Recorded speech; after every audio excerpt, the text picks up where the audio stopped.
एक विचार करने योग्य बातें हैं भैया।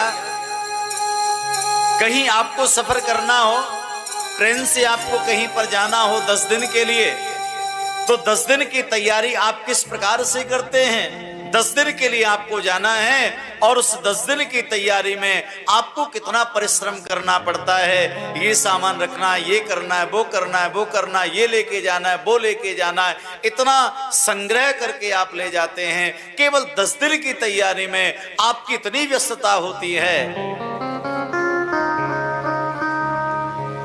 जब इस जीवन काल को छोड़ के जाएंगे तो वहां जाने की, साथ में ले जाने की आखिर में तैयारी कौन सी की है? क्या साथ में लेकर के जाएंगे?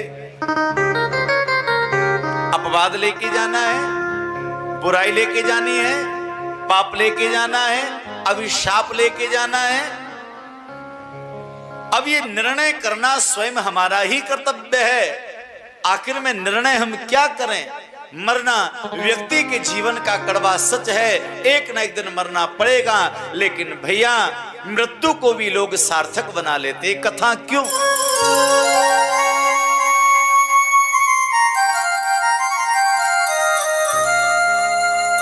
कोई भी कथा हो मृत्यु को जीतने वाली बात कहती है। मृत्यु जीतने का मतलब ये नहीं है कि अमर हो जाएं। मृत्यु जीतने का तात्पर्य है जीवन से मृत्यु का भय निकल जाए। संसार में है तो यहां मस्ती में रहो, आनंद में रहो, भगवान का भजन करो और आगे की कुछ व्यवस्थाएं बना करके चलो। यही कथा हमको संकेत देती है भैया। शिव पार्वती मंगल का जो हमने आनंद लिया उसमें क्या है? उसमें भी तो यही है महाराज।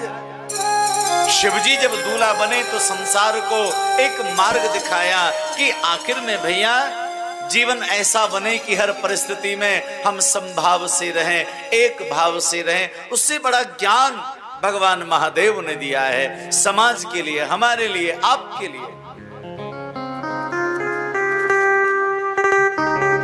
कथा श्रवण करने का सही में जो तात्पर्य अर्थ जो है वो यही है भैया।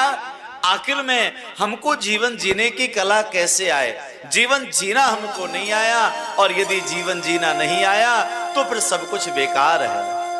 और कला जिसको आ गई उसका जीवन धन्य धन्य हो जाता है।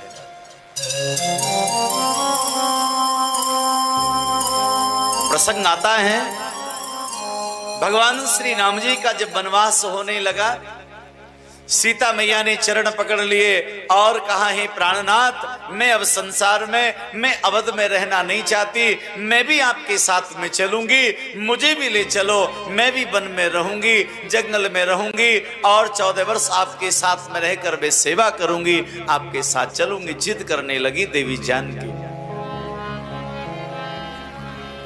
राम जी ने कहा, देखो देवी, इतना उतावलापन ठीक नहीं है। हम आपकी व्यवस्था को भली भांति जानते हैं, लेकिन हमको वनवास हुआ है और अभी तुमने वन का दर्शन नहीं किया है। वन की पीड़ाएं, वन का रहना बड़ा भयावह होता है। देवी तुम यहीं पर रहो। लेकिन सीता जी ने कहा, नहीं महाराज, मैं आपके साथ अवश्य ही चलूंगी। ये बहुत ज्ञानप्रद बातें हैं। श्री सीता जी और लक्ष्मण जी को साथ में लेकर भगवान श्री राघवेंद्र जब वन के लिए गए तो भगवान श्री राम जी ने क्या किया महाराज? सीता जी के लिए एक ऐसा गुरु बनवा दिया, ऐसा गुरुदेव उनको दर्शन करा दिए महाराज। किनसे मिलवाया? माता अनुसुईया से। अनुसुईया के पदुगह सीता। सीता मैया को अनुसुईया माता से मिलवा दिया और अनुसुईया मैया ने जो ज्ञान दिया है सीता जी को, अब राम जी को विश्वास हो गया। अब सीता जी को जो ज्ञान प्राप्त हो गया है, इस ज्ञान को लेकर के महाराज केवल 14 वर्ष नहीं, 14 जन्म भी यदि जंगल में बिताने पड़े तो भी सीता को किसी प्रकार का कष्ट नहीं होगा। ऐसे ही भैया जीवन जीने की कला प्राय लोगों में आ जाए, हम में आ जाए, व्यक्ति आनंद से जीवन जी लेता है। और कला या नहीं आई, सब कुछ होते हुए भी चिंता में डूबा रहेगा, क्लेश में डूबा रहेगा। यही ज्ञान कथा के माध्यम से प्राप्त हुआ।